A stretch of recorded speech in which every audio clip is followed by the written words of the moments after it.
Bonjour, aujourd'hui le transfert thermique. Donc le transfert thermique, on va parler de chaleur. Donc je l'ai mis ici. On va déplacer de la chaleur, en fait, transférer de la chaleur. Donc c'est une énergie qui va être exprimée en joules. On le note en général Q majuscule. À pas confondre avec le débit, il faudra faire attention. Parfois moi je le note ETH pour énergie thermique. Donc il y a un transfert d'énergie, donc la chaleur va aller du chaud vers le froid. Hein. Il y a toujours un transfert, le chaud va vers le froid. Attention notation, quand on met un T majuscule, l'unité sera le Kelvin. Quand on met un θ, il n'y a pas forcément le rond là d'ailleurs, ça sera des degrés Celsius. Donc delta T, c'est une variation de température en Kelvin. Delta θ, c'est une variation de température en degrés Celsius. Il y a trois types de transferts, nous on va surtout en voir un. Peut-être le deuxième d'ailleurs. Donc il y a la conduction. C'est quoi la conduction en fait imaginez vous chauffez une casserole, quand vous touchez la queue de la casserole c'est chaud. Au niveau de la queue de la casserole il y a une conduction.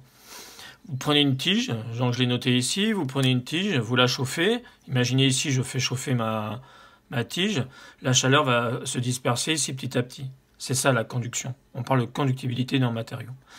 La convection, c'est quoi la convection? En fait, ce qui se passe quand vous chauffez un matériel, il y a des atomes qui vont s'exciter comme ça. Donc au début, ils sont assez calmes. Plus ça chauffe, plus ils s'excitent. Donc ils s'écartent de plus en plus. Donc la densité est moindre. C'est pour ça que l'air chaud est plus léger. La densité de l'air chaud. Donc qu'est-ce qui va se passer? Je l'ai noté ici. L'air chaud va monter. Et il va y avoir un mélange. Il va prendre la place de l'air froid va redescendre, il va se réchauffer, etc. Comme quand vous faites chauffer de l'eau dans une casserole. Les bulles, elles sont en bas, elles montent et la chaleur va tourner, comme ça va circuler. Et le rayonnement, c'est quand vous êtes à côté d'un feu, mettons, vous sentez la chaleur du feu, ou alors le soleil tout bêtement, quand vous êtes dehors, vous ressentez le rayonnement du soleil, on parle de rayon de soleil. Je vais donc parler de la conduction, c'est une puissance en fait, ou un flux thermique. Il faudra faire attention, j'en aurai besoin pour après ça. La puissance, c'est l'énergie divisée par la variation de temps. Petit t, c'est le temps. Donc l'énergie, c'est la puissance fois la variation de temps. Je l'ai marqué ici. Donc en ce qui nous concerne, la puissance, c'est Q majuscule divisé par delta t. Alors, il y aura plusieurs notions. Imaginez ici une paroi qui a une certaine surface. On a une température 1 qui est supérieure à la température 2, donc on va avoir un flux ici, je ne l'ai pas noté, mais on va avoir un flux de température qui va se déplacer. Donc on parle de densité de flux thermique, c'est la lettre phi. Parfois on le note phi majuscule comme ça. Donc phi, la densité de flux thermique est égale à la puissance divisée par la surface. Donc l'unité, ça va être des watts par mètre carré. Des watts par mètre carré. On parle parfois de flux thermique. Mais le mot est densité de flux thermique. Mais souvent, vous verrez flux thermique. On va faire intervenir en fait un coefficient de résistance de la paroi. Si je remplace ce matériau-là, si je mets du plâtre, ou si je mets de l'acier, ou si je mets du cuivre, ou du polystyrène expansé, on va bien comprendre facilement que la température, en fait, la variation de température sera moindre. Le flux ne sera pas le même.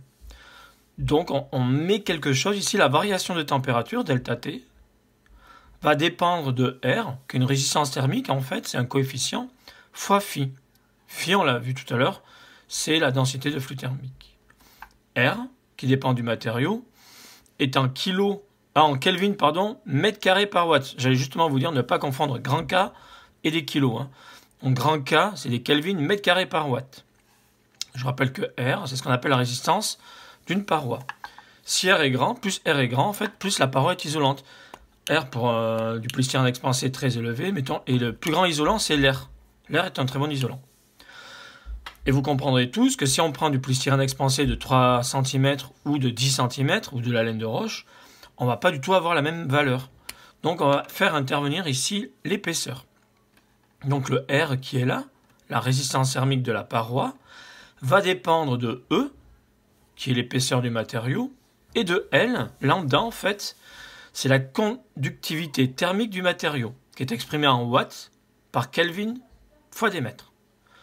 Les mètres, on retrouve ici E, qui est l'épaisseur en mètres. Attention, parce que souvent les données en millimètres, on va vous dire qu'une paroi fait 13 mm, il faudra l'exprimer en mètres. Il faudra bien indiquer 0,013 par exemple. Lambda, je rappelle, on appelle ça la conductivité thermique.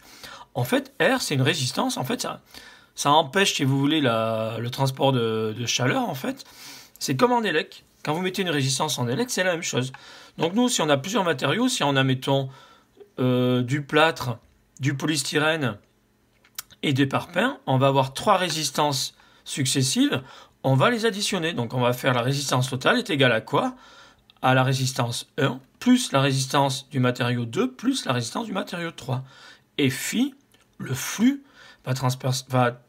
va devoir passer au travers de ces 3 épaisseurs-là.